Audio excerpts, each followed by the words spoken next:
Assalamualaikum warahmatullahi wabarakatuh. Waalaikumsalam warahmatullahi wabarakatuh. Bismillahirrahmanirrahim. Alhamdulillahi rabbil alamin. Wal 'aqibatu lil muttaqin. ولا عدوان إلا على الظالمين والصلاة والسلام على أشرف الأنبياء والمرسلين سيدنا ومولانا محمد وعلى آله وأصحابه المجاهدين الطاهرين أما بعد. Saudara-saudara kaum muslimin rahimakumullah, salah satu kelebihan makhluk bernama manusia yaitu bahwa Allah subhanahu wa ta'ala menghiasi hidup manusia ini dengan syahwat atau yang lazimnya kita sebut sebagai hawa nafsu. Inilah tenaga yang merupakan daya dorong yang melahirkan dinamika dalam kehidupan manusia, yang menyebabkan terus-menerus terjadinya perkembangan dalam sejarah peradaban dan kehidupan manusia. Hawa nafsu bisa melambungkan seseorang kepada puncak kejayaan, dan hawa nafsu dapat menenggelamkan seseorang ke dasar jurang kehancuran yang paling dalam.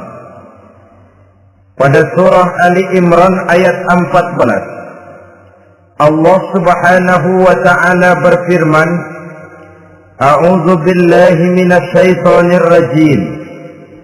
Zuyyina lin-nasi hubbus syahawati minan nisa'i wal banin wal qanatiril muqantarati minadh dhahabi wal fiddah wal khayril musawwamati wal an'ami wal harth.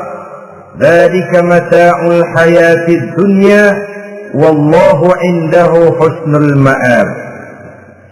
Mari kita perhatikan ayat ini lebih dekat lagi. Allah subhanahu wa ta'ala menjelaskan, Zuyyina lin-nasi hubbus syahawat. Makhluk manusia itu dihiasi dengan hawa nafsu. Dengan kata lain, hawa nafsu adalah perhiasan. Manusia tanpa hawa nafsu sama saja dengan orang yang tidak berhias, monoton, tidak mempunyai perkembangan dalam gerak kehidupannya. Tetapi kalau hawa nafsu adalah perhiasan, maka jika kita berbicara soal perhiasan, ada dua hal yang harus menjadi catatan pokok. Pertama, kapan satu perhiasan boleh kita pakai? Yang kedua, di mana perhiasan itu harus kita pakai? Kalau saudara berdandan rapi, pakai sepatu dengan kaos kaki, celana, jas, pakai dasi segala macam, tapi itu saudara lakukan pada saat saudara akan pergi ke WC, maka saudara sudah memakai perhiasan tidak pada waktu yang tepat.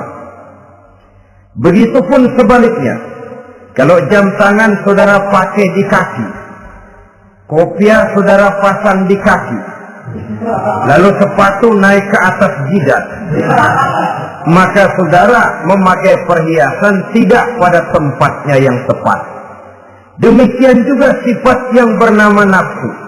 Kapan dia boleh diperturutkan, di mana dia boleh disalurkan, adalah tugas daripada agama untuk mengatur syahwat atau hawa nafsu. Lihatlah kehidupan malaikat. Malaikat makhluk yang diciptakan Allah tanpa hawa nafsu. Maka kehidupan malaikat monoton. Malaikat tidak mempunyai peradaban dan kebudayaan. Malaikat adalah makhluk yang secara instinktif diciptakan untuk berbakti, tidak punya alternatif atau pilihan lain. Saudara lihat ada malaikat yang sejak diciptakan diperintahkan untuk sujud, sujud saja sampai sekarang, nggak bangun-bangun. Ada malaikat yang sejak diciptakan diperintahkan untuk tasbih, tasbih saja, yang lain tidak. Ada malaikat yang sejak diciptakan diperintahkan mencabut nyawa, nyawa saja urusannya, yang lain tidak. Pekerjaannya monoton, tetapi memang karena tidak ada hawa nafsu, tidak ada kecenderungan malaikat untuk nyeleweng. Belum pernah kita dengar misalnya ada malaikat Jibril korupsi ayat. Ini kelihatannya ayat bagus ini, nggak usah disampaikan kepada bawahan Muhammad, dipakai sendiri saja. Tidak. Kita belum pernah dengar malaikat maut keliru mencabut nyawa orang yang belum waktunya modar. Belum pernah. Malaikat itu ibadun mukramun, la ya'sunallaha fima amarahum wa yaf'aluna ma yu'marun. Maka kehidupan malaikat adalah monoton. Dinamika tidak ada, peradaban dan kebudayaan juga tidak ada. Andai kata bumi dan seluruh isinya diserahkan kepada malaikat untuk mengisinya, barangkali saudara tidak akan pernah kenal jembatan Semanggi, saudara tidak akan pernah kenal Monas, gedung-gedung bertingkat, gedung-gedung pencakar langit.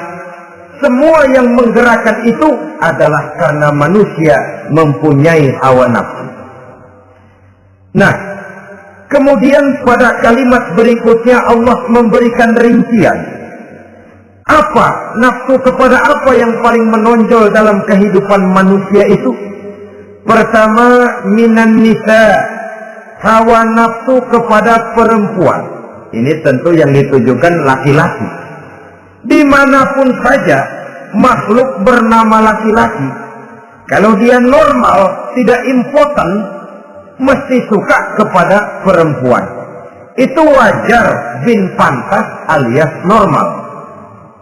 Tetapi tadi saya katakan di awal, nafsu kepada perempuan adalah perhiasan.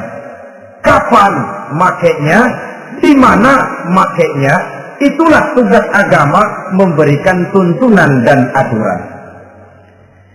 Saudara-saudara kaum muslimin rahimakumullah, nafsu kepada wanita dapat mengantarkan seseorang kepada puncak kejayaan, tapi nafsu kepada wanita bisa menenggelamkan seseorang ke jurang kehancuran. Bergantung kepada latar belakang apa yang mendorong timbulnya syahwat tadi. Dengan kata lain, motivasi syahwat tadi digerakkan oleh iman dan ketakwaan, atau semata-mata karena memang syahwat yang merupakan kendaraan iblis. Penyelewengan pertama yang terjadi dalam sejarah kehidupan manusia adalah penyelewengan yang dilakukan oleh Nabi Adam alaihi salam pada saat ia memetik buah khuldi. Kenapa itu dilakukan oleh Nabi Adam? Karena terdorong oleh rasa sayang dan cinta kepada istrinya Hawa.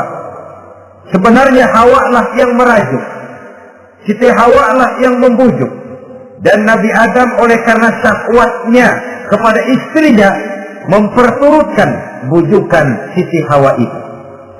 Peristiwa Nabi Adam ribuan tahun yang lalu akan terus relevan sampai ke zaman kita sekarang ini.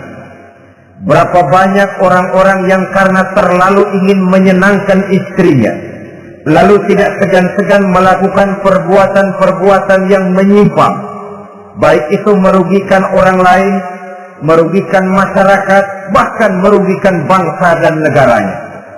Seorang pedagang tidak akan segan-segan menipu. Sebaliknya pun begitu. Tidak jarang wanita di dalam kelemahannya bisa menenggelamkan dunia. Seorang suami yang jujur, polos, lugu, sederhana bisa jadi koruptor ulung karena didorong-dorong oleh istrinya. Istrinya barangkali bisa saja dibakar-bakar oleh tetangganya. Suaminya jujur, sederhana, kepala bagian, tempatnya basah tapi melarat. Istri rupanya tidak sabar melihat gaya hidup yang makin konsumtif, persaingan yang makin tajam. Suaminya dikipas-kipasin. Kata istrinya, bang, tetangga sebelah kita lakinya pegawai kecil, bang, tapi gelangnya kayak pelek beca. Abang ini kepala bagian tidak bisa membelikan saya macam itu, percuma lah. Kata suaminya, ya bagaimana, bu, gaji saya cuma segitu-gitunya. Ya namanya kepala bagian, apaan, kayak tabat dulu. Kalau sudah berpikir ke arah ini, artinya sudah nifasi suaminya untuk melakukan tindakan yang tidak wajar. Saudara-saudara kaum muslimin rahimakumullah, sejak zaman klasik sampai kepada zaman kita sekarang ini, kita melihat kecenderungan syahwat kepada wanita ini. Julius Caesar yang katanya gagah perkasa ternyata tunduk di bawah kaki Cleopatra. Napoleon Bonaparte, the Lion of Europe, singa daratan Eropa, luas kekuasaannya, gagah perkasa tentaranya, kepada siapa dia tunduk? Ke bawah kakinya Margaret Josephine. Demikianlah di zaman kita sekarang, kita melihat di Jepang, betapa Perdana Menteri Uno didesak mengundurkan diri dari jabatan Perdana Menterinya oleh karena terlibat skandal dengan geisha. Kita juga melihat di Amerika betapa Senator Gary Hart dari Partai Demokrat yang masih muda, jenius, diharapkan masa depan Amerika lahir dari tangannya, terpaksa mengundurkan diri dari calon presiden oleh karena terlibat skandal dengan donor rights. Kita juga menyaksikan betapa parlemen dan kabinet di Inggris sempat geger oleh karena skandal Pamela Bordes, pelacur kelas kakap yang melanglang buana mencari sasaran-sasaran kakap. Ini adalah kisah kejatuhan yang diakibatkan oleh hubbus syahawat minan nisa. Oleh karenanya benar jika Nabi kita menyatakan an-nisa'u imadul bilad, wanita adalah tiang negara. Jikalau baik wanita, baik negara. Jikalau rusak wanita, hancur negara. Kalau syahwat kepada wanita cuma semata-mata karena syahwat, maka seorang laki-laki akan memandang wanita cuma sekedar alat pemuas hawa nafsu. Nilainya rendah. Sedangkan agama kita mengajarkan ma akraman nisa'a illa karimun wa ma ahanan nisa'a illa laimun, kata Nabi.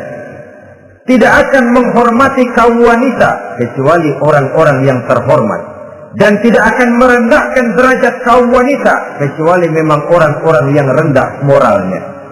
Dengan kata lain, apabila syahwat minan nisa ini dilandasi dengan semangat iman dan ketakwaan, maka kehidupan Rasulullah Sallallahu Alaihi Wasallam sungguh menjadi figur dan contoh dalam kehidupan kita.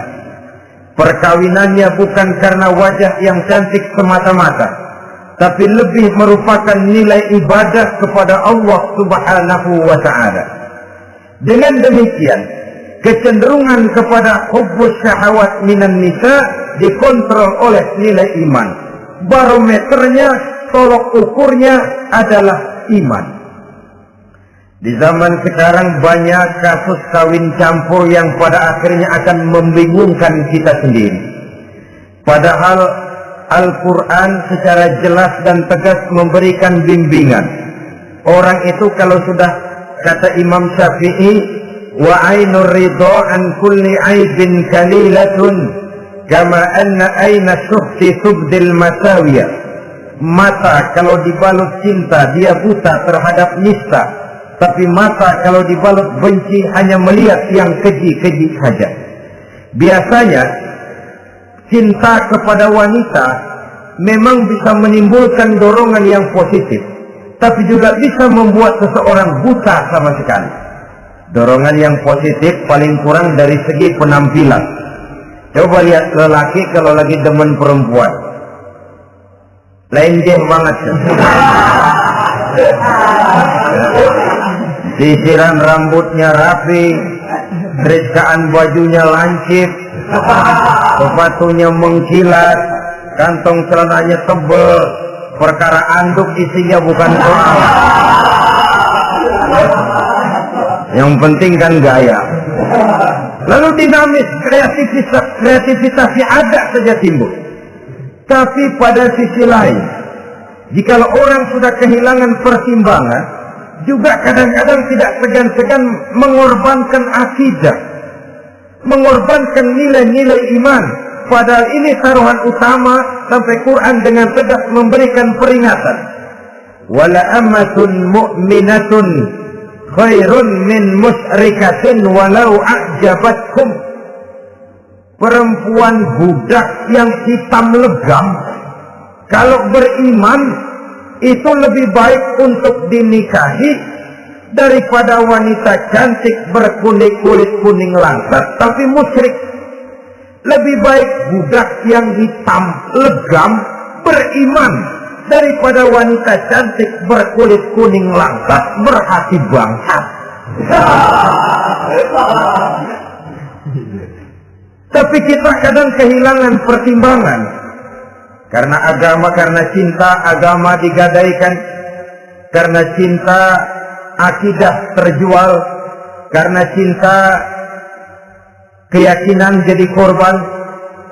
Ini semua penyakit yang datang dari hubbus syahawat minan nisa. Kecenderungan mengumbar nafsu kepada perempuan. Ini memang perhiasan, tapi bisa juga jadi bumerang dalam kehidupan manusia. Berapa banyak penyelewengan terjadi karena pengaruh wanita yang tidak bisa jadi bisa. Ini pengaruh di dalam kehidupan memang sedemikian besarnya. Sehingga saudara-saudara kaum muslimin, inilah yang perlu dikendalikan dalam kehidupan, kapan dan di mana. Kalau nafsu adalah perhiasan, kapan dan di mana perhiasan itu harus kita pakai, di mana dia harus kita tempatkan. Begitu juga yang menyangkut soal perempuan. Kapan? Ya kapan? Tentu kalau sudah nikah. Di mana? Yang jelas bukan di depan umum.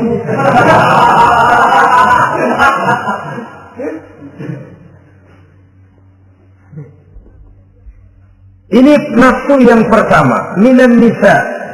Yang kedua, wal banin. Dihiasi juga manusia dengan kecintaan kepada banin. Makna banin di sini ay al-aulad, anak-anak laki. Kenapa disebut banin, anak-anak laki? Karena pertama, sering anak laki itu lebih jadi kebanggaan buat orang tuanya ketimbang anak perempuan. Sebabnya apa? Pertama, faktor nasab. Silsilah lebih kuat kepada laki-laki ketimbang perempuan. Yang kedua, faktor cita-cita. Orang tua kalau punya anak laki-laki, cita-citanya panjang.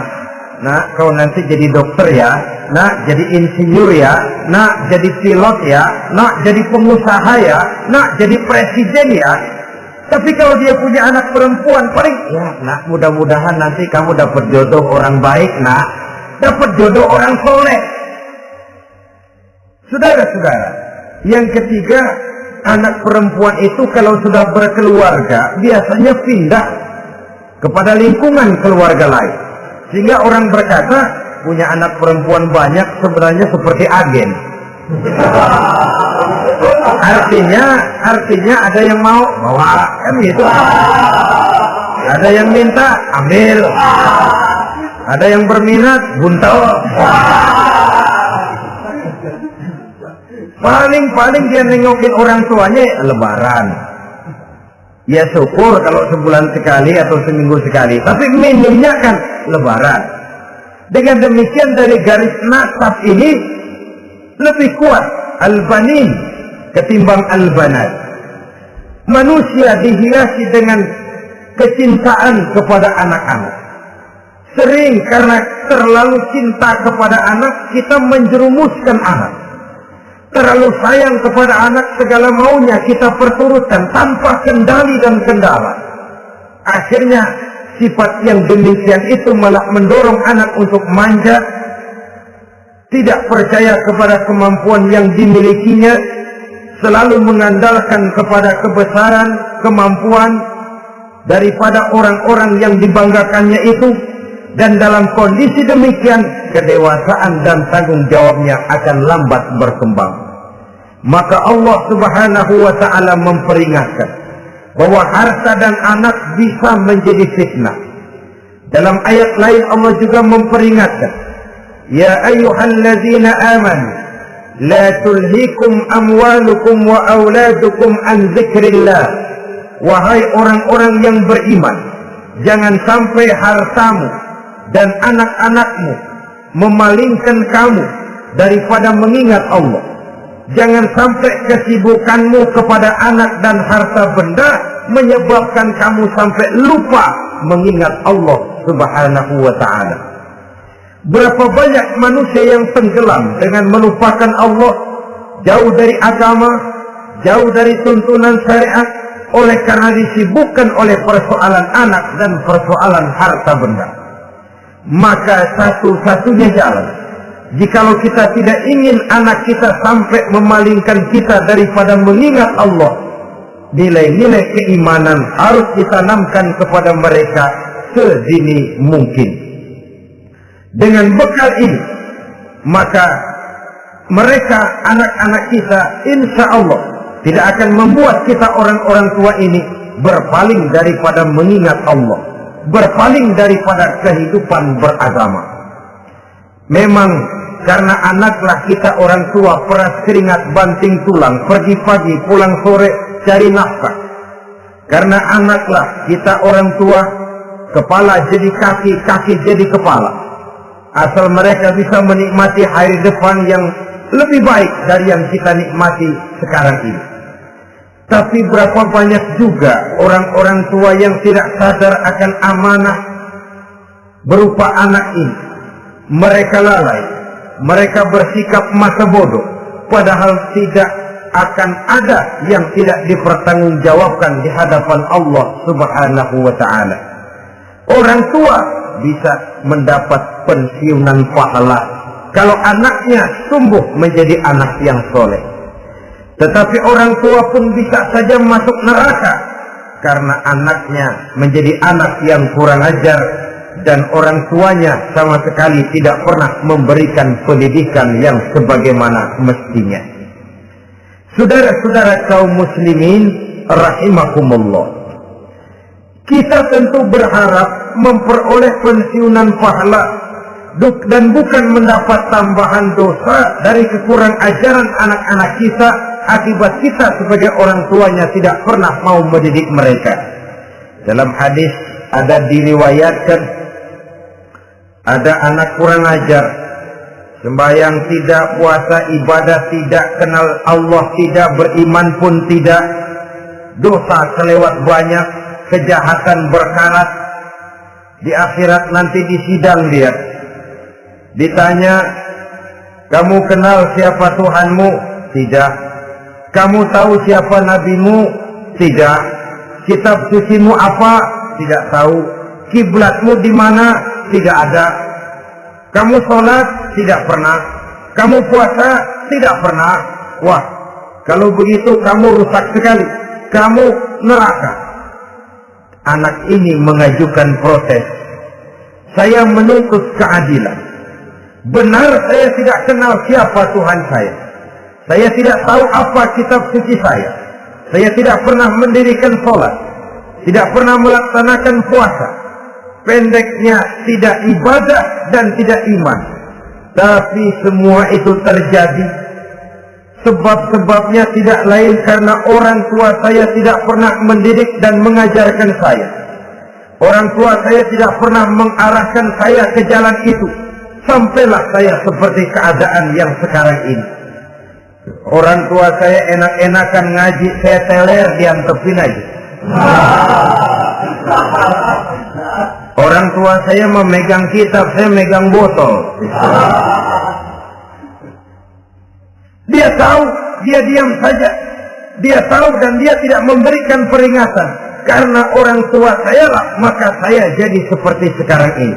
Kalau saya harus masuk ke dalam neraka, saya menuntut keadilan agar orang tua saya juga ikut bersama saya gabung ke dalam neraka. Orang tuanya yang baik-baik dipanggil, Sudah mau berangkat ke surga nih orang tua, dipanggil, "Ntar dulu mas, ini dulu." Mau kemana, kencang banget? Surga pak, nanti dulu urusan belum beres. Ini benar anakmu ini. Dilihat anaknya, iya anak saya ini. Waktu di dunia nggak pernah diajarin ngaji, nggak pernah. Sampai dia nggak kenal Tuhannya, nggak kenal nabinya, nggak kenal kiblatnya, nggak kenal kitabnya. Iya. Dia sembahyang, kamu dia nggak sholat, kamu diamin aja. Iya kali. Kenapa pakai kali? Yang benar ngomong.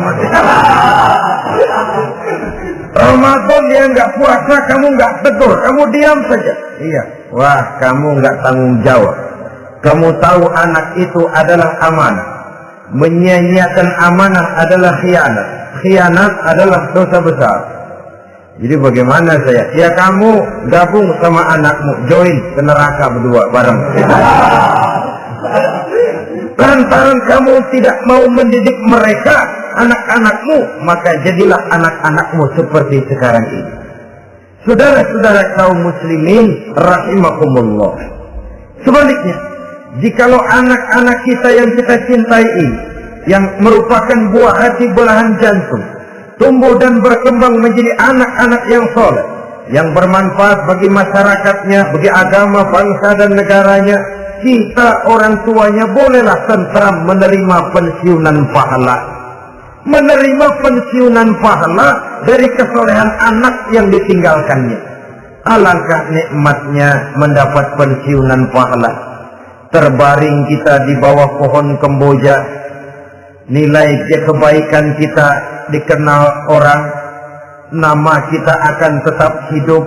Oleh karena kita meninggalkan anak-anak yang tumbuh menjadi generasi yang soleh, bukan anak yang salah. Oleh karenanya, kecintaan kepada anak jangan sampai membuat kita lalai dari mengarahkan mereka kepada kehidupan beragama. Di zaman sekarang ini, kecenderungan kita mengarahkan anak pun sudah kepada kecenderungan yang berbau materialistis. Maka yang ramai bagaimana anak bisa mengejar program MBA, Master of Business Administration, supaya keluar bisa jadi manajer. Bagaimana anak lalu kursus komputer, supaya keluar menjadi tenaga yang canggih di bidang komputer.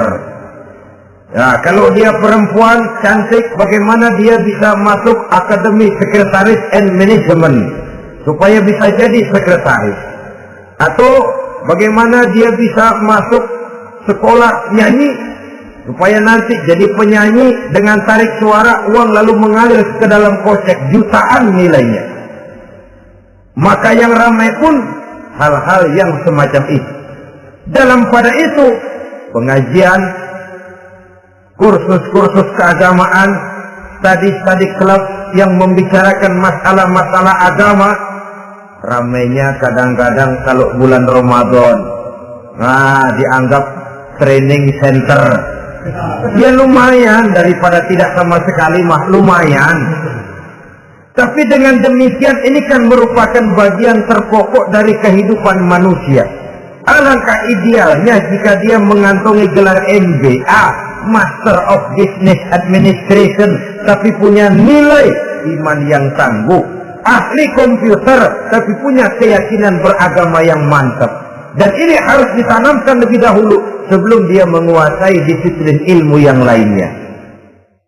Saudara-saudara kaum muslimin rahimakumullah, kecintaan kepada anak-anak sering mendorong seseorang untuk menimbulkan sifat nepotisme. Segalanya serba garis keturunan. Sejak era jalur birokrasi sampai ke dalam kehidupan sehari-hari, nepotisme ini bisa terlihat. Orang kehilangan kondisi objektivitasnya. Mampu atau tidak soal lain. Bidangnya atau tidak bukan soal. Yang penting masih ada hubungan keturunan. Maka timbullah tumpang tindih untuk sesuatu pekerjaan yang tidak sesuai dengan kemampuan dan keahliannya. Di desa-desa kita melihat masjid, ketua masjid bapaknya, bendahara anaknya, sekretaris mantunya, Bilal besannya, Kolbeduk engkongnya. Pokoknya asal masih ada garis keturunan masuk, tidak minggir. Ini pada akhirnya kurang menciptakan pemerataan kesempatan. Iyalah kalau profesinya, tapi kan jarang yang demikian itu. Kita boleh cinta kepada anak-anak kita, tapi jangan lalu mempergunakan posisi yang kebetulan kita gunakan untuk menempatkan anak-anak kita lebih dari kemampuan yang mereka miliki. Nepotisme yang lahir. Sehingga ini bukan saja tidak mendidik, tapi mengakibatkan terjadinya tumpang tindih. Tidak lagi berprinsip the right man on the right job, bahwa orang harus ditempatkan sesuai dengan keahliannya, tapi kita sudah berpikir subjektif, ahli atau tidak ahli, asal masih berbau keturunan, ayo silakan. Nepotisme yang akan lahir. Oleh karenanya, mencintai anak adalah sesuatu yang merupakan perhiasan di dalam kehidupan. Wajar, tetapi harus kita menempatkannya sesuai dengan semestinya. Ini yang kedua. Yang ketiga, nafsu yang menghiasi hidup manusia itu adalah nafsu kepada wal qanatiril muqantarati minaz zahabi wal fiddah. Al-qantarah ay al-malul katsir. Kecintaan, kesenangan, nafsu kepada harta benda yang banyak daripada emas dan perak. Ini tentu sesuai dengan situasi dan kondisi. Kecintaan untuk mengumpulkan harta benda yang sebanyak-banyaknya, baik itu berupa emas, baik itu berupa perak. Ini cuma penyebutan beberapa jenis dari kecenderungan manusia kepada harta benda. Bukankah sering dikatakan orang bahwa manusia di dalam berhadapan dengan harta itu seperti meminum air laut. Makin diminum, makin kering tenggorokan, makin haus kita dibuatnya. Apabila watak ini kita perturutkan, maka manusia tidak akan pernah kenal puas, tidak akan pernah kenal cukup. Nabi kita memberikan peringatan. Lau anna libni Adam wadiyani min zahabin labtagha lahuma thalithan wa la yamla'u jawfa ibni Adam illa turab. Andai kata manusia mempunyai dua buah ladang yang seluruhnya berisi emas, akan puaskah manusia? Tidak. Mereka akan cari ladang emas yang ketiga. Wala yamla'u jawfa ibni Adam illa turab. Sungguh mulut manusia ini tidak akan pernah penuh terisi kecuali kalau sudah disumpal dengan tanah. Artinya kalau sudah dia dipendam di liang lahat baru cukup. Tetapi sepanjang dia masih bergerak, masih hidup dan bernyawa, masih bisa berusaha dan berbuat, dia tidak akan pernah mengenal puas. Ini akan mendorong manusia terjebak kepada menghalalkan segala cara untuk mencapai tujuan. Yang penting kaya, kan begitu. Dan cepat. Sebab sekarang orang sering motong kompas. Yang penting kan cepat kaya. Soal cara, kalau jujur aja mah, sampai kapan mau kaya? Perkara itu renten, bukan soal. Perkara itu judi, tidak jadi masalah. Perkara itu korupsi, menyangkut hak orang banyak, bukan soal. Yang penting cepat kaya. Dan anehnya lagi, tidak malu menumpuk kekayaan dengan cara yang tidak wajar. Ya kan orang hidup bermasyarakat itu bisa dianalisa toh. Emang usahanya apa sih? Gajinya sebulan berapa sih? Kok bisa gitu-gitu bener sih? Dari mana sih? Secara langsung orang tidak berani bertanya, tapi dari mulut ke mulut akhirnya tersebar jadi rahasia umum. Jano kan punya ano, dia anonya seano.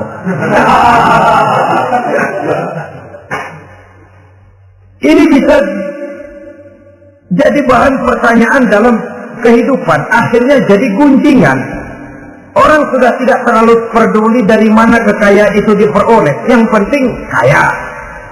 Dengan menghalalkan segala macam cara, terjebaklah ke dalam cara-cara mafia, terjebaklah ke dalam cara-cara yang tidak wajar, tidak bijaksana, memperkuat klaim dengan menghantam yang lain. Saudara-saudara kaum muslimin rahimakumullah, bahwa manusia punya nafsu ingin kaya itu boleh. Agama memberikan tuntunan, memberikan aturan. Tidak hanya sekedar asal kaya, tidak hanya sekedar asal banyak harta. Malahan hadis menyatakan, kalau saudara diberikan umur panjang, pertanyaan akhirat cuma satu kok. Umurmu kau habiskan di mana? Kalau saudara diberikan amanah berupa ilmu pengetahuan, pertanyaan akhirat juga cuma satu kok. Ilmumu kau amalkan untuk apa? Tapi kalau kita diberikan amanah berupa harta benda, pertanyaan akhirat itu dua. Min aina iktasabahu wa fima anfaqahu. Dari mana hartamu kau dapat, kemana hartamu kau belanjakan. Dari mananya ditanya, kemananya juga ditanya. Depan belakang ditanya. Dan kalau mempergunakan harta untuk kesenangan syahwat, orang berani bukan main. Tapi kalau untuk kepentingan agama, yang hakikatnya untuk kepentingan dirinya sendiri, berat seperti nyabut bambu dari ujung. Orang kalau menyumbang masjid 100.000, itu kan zahirnya memberikan panitia masjid. Tapi hakikatnya kan dia nabung buat dirinya sendiri. Seolah-olah dia cuma berkata, Pak, tolong saya titip 100.000, ini untuk kepentingan saya di akhirat nanti. Silakan uangnya mau dibelikan semen, pasir, kaca, pintu, jendela, silakan. Saya cuma titip, ini untuk saya di akhirat nanti. 100.000 Pak. Zahirnya dia memberikan kepada panitia masjid, madrasah, pesantren, yatim piatu. Hakikatnya dia nabung buat dirinya sendiri di akhirat. Malah tabungan ini bukan SDSB namanya, SDBS. Sumbangan dana berhadiah surga. Itu SDBS namanya. Sekarang orang mengejar SDSB, lalu berat mengejar SDBS. Sumbangan dana yang berhadiah surga langsung dari Allah Subhanahu wa ta'ala. Coba kalau dia main golf, sewa lapangan golf itu 400-500 ribu sebulan, paling 4-5 kali main. Beli stick golfnya saja sampai jutaan. Datang panitia pembangunan masjid 100. Minta didoain masuk surga lagi. Surga 100.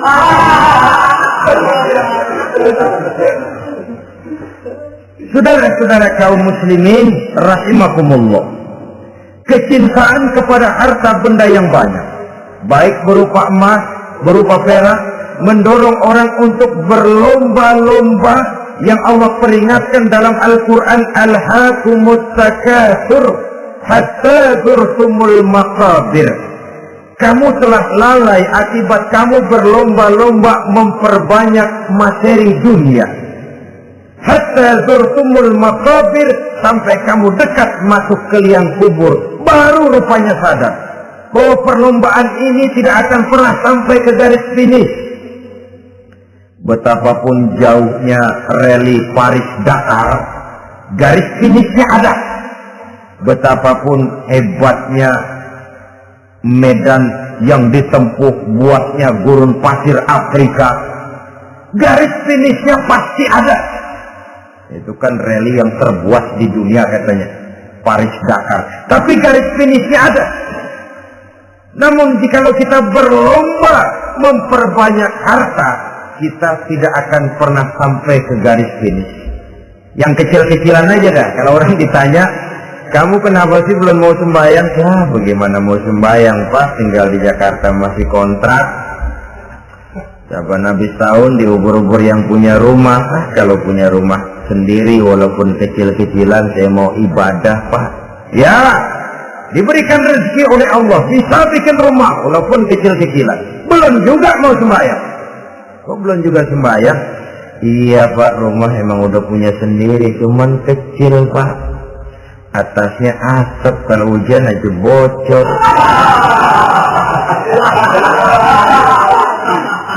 Kalau bisa bikin rumah yang permanen Pak, tenang, saya ibadah, sembahyang saya rajin.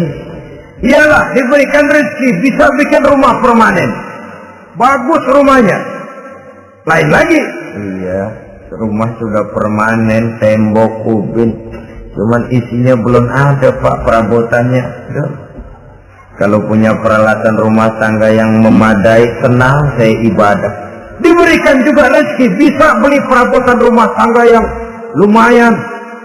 Di atas tekelnya sudah pakai karpet, mebelnya spaghetti, tempat tidurnya alga spring bed dan Lopilo, ada kulkas, ada TV, di sebelah TV ada kunci mobil.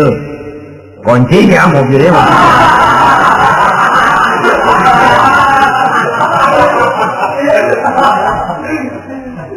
Bagaimana? Sekarang sudah cukup perabotan? Perabotan sudah ada Pak, cuman kendaraan belum punya ini. Kemana-mana masih ngukur jalanan aja. Kalau punya kendaraan enak, kemana-mana cepet Pak, mau ke masjid juga getap dah, rajin. Diberikan rezeki, bisa beli kendaraan. Lain lagi nanti. Sudah punya sepeda, pengen punya motor, kepengen punya mobil, kepengen punya pesawat terbang, pengen punya kapal induk. Sudah punya kebun, pengen beli sawah, sudah punya sawah, pengen punya gunung, sudah punya gunung, laut diborong. Perlombaan materi tidak akan pernah membawa kita ke garis finish, karena sifatnya sangat abstrak, bahkan akan mendorong kita seperti gurita, cenderung kepada penyakit tamak bin rakus alias serakah. Dengan demikian saudara-saudara, bahwa kecintaan kepada harta merupakan nafsu, dan nafsu itu adalah perhiasan, dia bisa menjadi daya dorong positif. Kalau dalam upaya memperoleh harta itu kita tidak akan keluar dari tujuan keridhaan Allah. Saya cari nafkah, tapi yang Allah ridho. Saya ingin kaya, tapi dengan cara yang Allah ridho. Ini kunci yang akan menyelamatkan kita manusia dari perangkap menghalalkan segala cara. Ini yang ketiga. Yang keempat, dihiasi manusia itu dengan nafsu kepada wal khailil musawwamah, kuda yang bagus, kendaraan yang bagus, kuda yang terpelihara. Al-musawwamah ada yang mentafsirkan ar-ra'iyah. Ar-ra'iyah itu yang digembalai, binatang ternak, kuda yang digembalai atau kuda yang diikat. Artinya, kalau dulu kan yang namanya tuan-tuan tanah itu baru dibilang bejeger kalau kemana-mana naik kuda. Jet set zaman dulu itu udah kelompok jet set itu kendaraan. Kalau sekarang baby benda, dulu mah kuda band.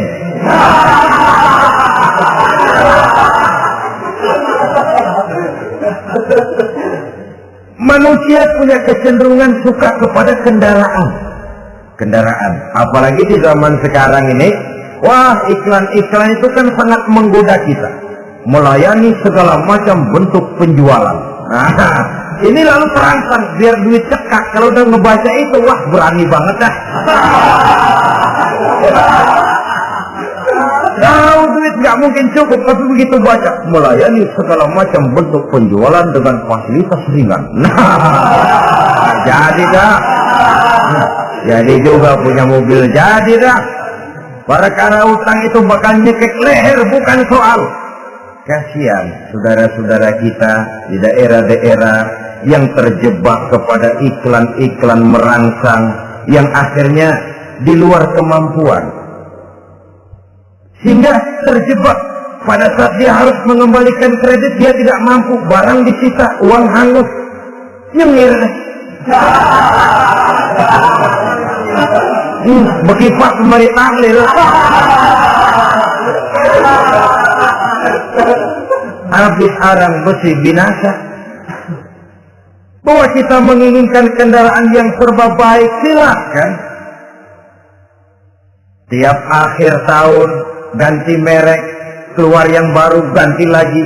Itu kalau orang yang mampu. Buat kita yang tidak mampu, kenapa tidak bersyukur melihat yang lebih rendah di bawah kita?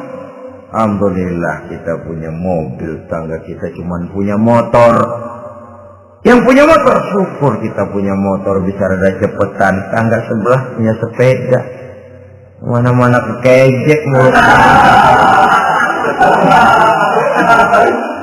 Yang punya sepeda, alhamdulillah punya sepeda. Tangga sebelah kemana-mana jalan kaki. Yang jalan kaki, syukur masih bisa jalan. Teman sebelah lumpuh bertahun-tahun. Yang lumpuh, alhamdulillah masih hidup. Tangga sebelah kemarin out nggak balik lagi. Saudara-saudara, saya pikir menengok ke atas itu perlu supaya ada rangsangan kita untuk maju. Tapi menengok ke bawah pun juga lebih perlu agar kita mensyukuri yang ada dan tidak suudzon, tidak buruk sangka kepada Allah. Apa yang diberikan Allah kepada kita sekarang ini, itulah yang terbaik menurut Allah untuk kita. Saudara-saudara kaum muslimin rahimakumullah. Dahulu ada seorang pemuda, matanya buta. Dia mengeluh, ya Allah, kenapa saya dilahirkan dalam keadaan buta? Apa dosa saya? Apa salah saya? Andai kata saya tidak buta, saya melihat keindahan alam ini, saya lebih akan bersyukur kepadamu ya Allah. Nah sudah, dia berburuk sangka kepada Allah.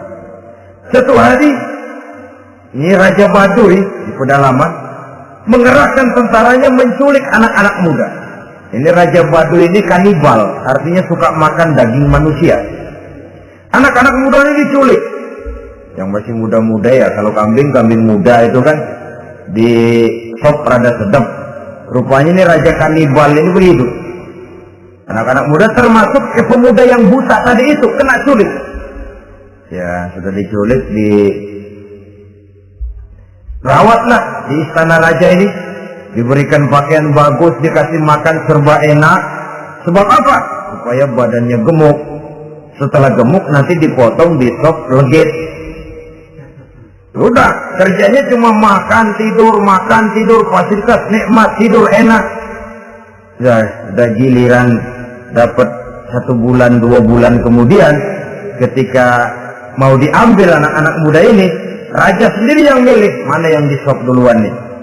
Sampai giliran anak muda yang buta ini, raja geleng kepala. Yang begini mau buta dagingnya nggak enak.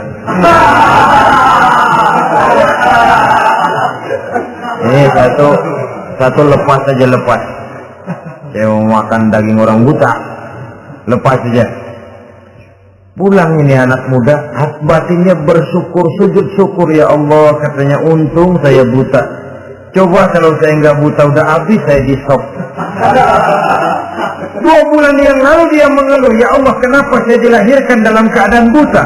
Sekarang dalam pulang ke rumah, perjalanan menuju ke rumah, dia berkata, alhamdulillah, andai kata saya tidak buta, habis badan saya di sop oleh raja yang kanibal tadi. Saudara-saudara kaum muslimin rahimakumullah.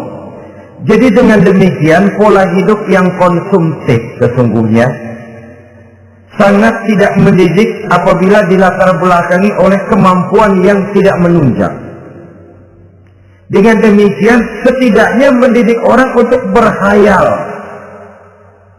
Anak-anak muda sama merek mobil ngerti banget dah, punya kagak? Ini BMW model terakhir nih. Nih kemarin gue ngeliat di sana, gue megang.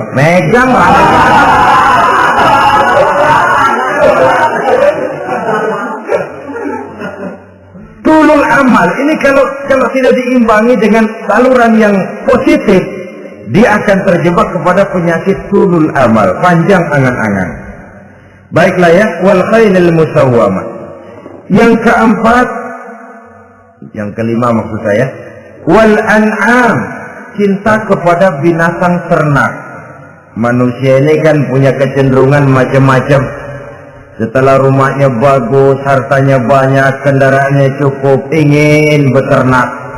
Jadilah peternak. Ini kecenderungan manusia, wajar saja sepanjang didapatkan dilakukan dengan cara-cara yang wajar. Wal harth, dan tumbuh-tumbuhan, bertani, bersawah, berladang, itu merupakan kecenderungan daripada manusia. Keseluruhan itu kata Allah, kecintaan kepada wanita, kepada anak, kepada harta benda, kepada kendaraan, kepada binatang ternak, kepada tumbuh-tumbuhan, zalika, semua itu mata'ul hayatid dunya, merupakan kesenangan hidup dunia. Berapa lama kesenangan hidup dunia? Sebentar, seumur manusia. Seumur manusia. Bahkan kadang-kadang pada saat dia masih hidup pun orang tidak sepenuhnya sempat menikmati kesenangan hidup dunia. Apabila ajal datang, selesailah kehidupan dunia sampai di situ.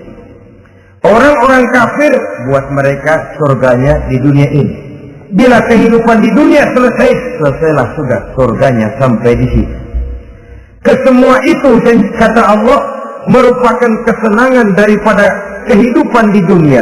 Wallahu indahu husnul ma'ab, dan Allah mempunyai tempat kembali yang sangat baik. Nah, setelah Allah menjelaskan semua itu, pada ayat yang ke-15 Allah memberikan jalan keluarnya. Memperturutkan nafsu kepada wanita, anak-anak, harta benda, kendaraan, binatang ternak. Bijaksanakah itu? Dalam ayat ke-15 surah Ali Imran ini, Allah memberikan penjelasan tuntas. Qul a'unabbi'ukum bi khairin min zalikum. Katakan kepada mereka Muhammad, maukah kamu aku beri kabar yang lebih baik dari semua itu? Lebih baik daripada kesenanganmu kepada wanita, kepada anak-anak, kepada harta benda, kepada kendaraan dan sebagainya. Mau kamu aku beritahu yang lebih baik daripada semua itu? Jawaban tentu mau.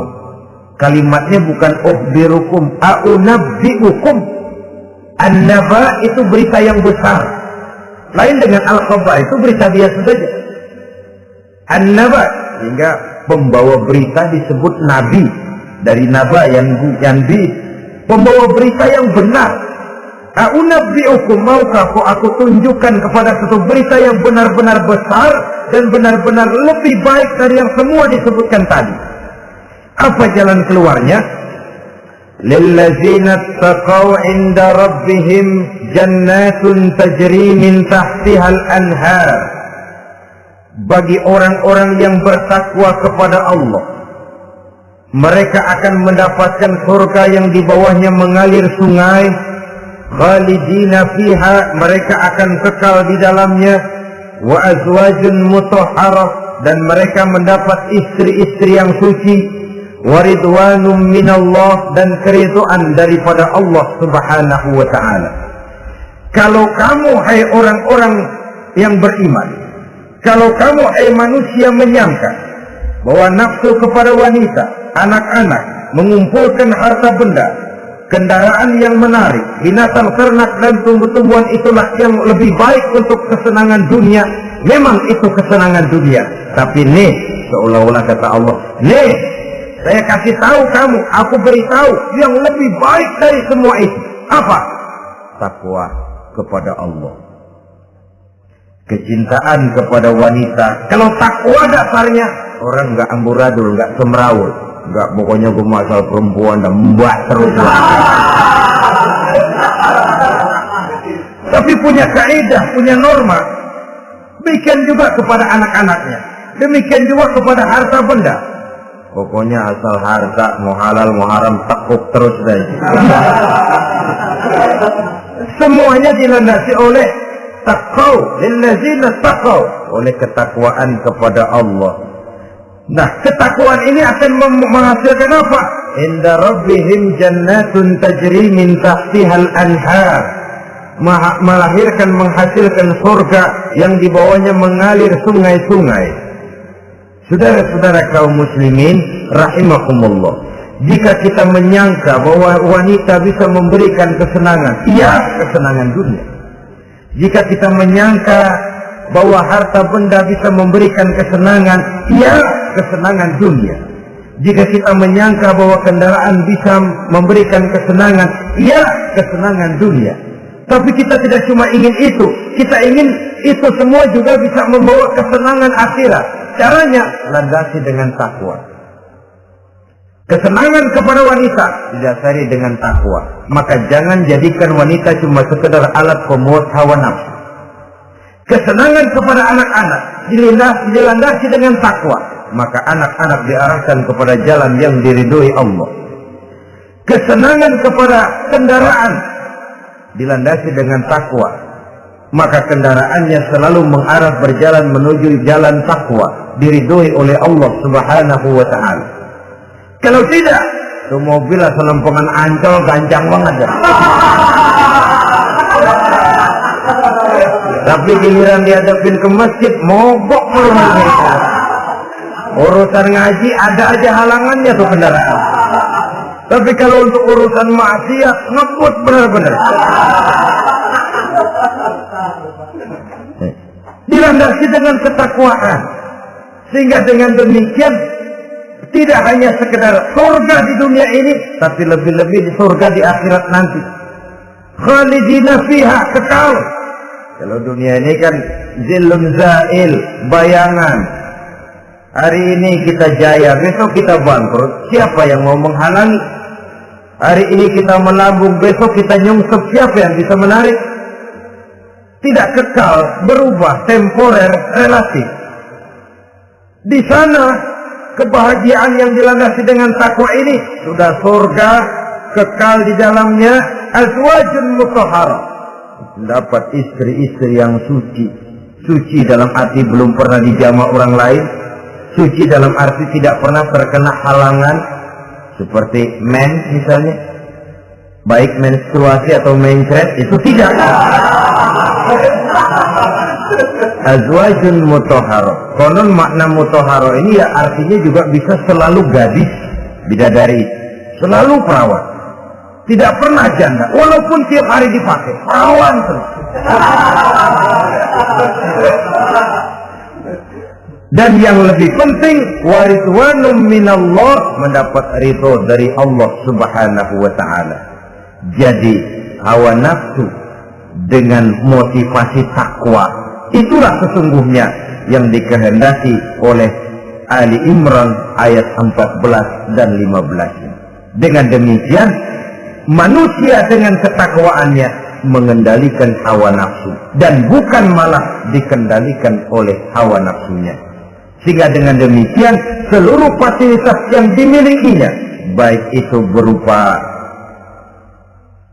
istri, anak, kendaraan, binatang ternak, harta benda, tanam-tanaman, seluruhnya semakin meningkatkan ketakwaannya kepada Allah Subhanahu wa ta'ala. Mudah-mudahan kita bisa mencapai tingkat ini, di mana kita hidup mampu dan sanggup mengendalikan nafsu, bukan malah dikendalikan oleh hawa nafsu. Terima kasih dan mohon maaf. Wassalamualaikum warahmatullahi wabarakatuh. Waalaikumsalam warahmatullahi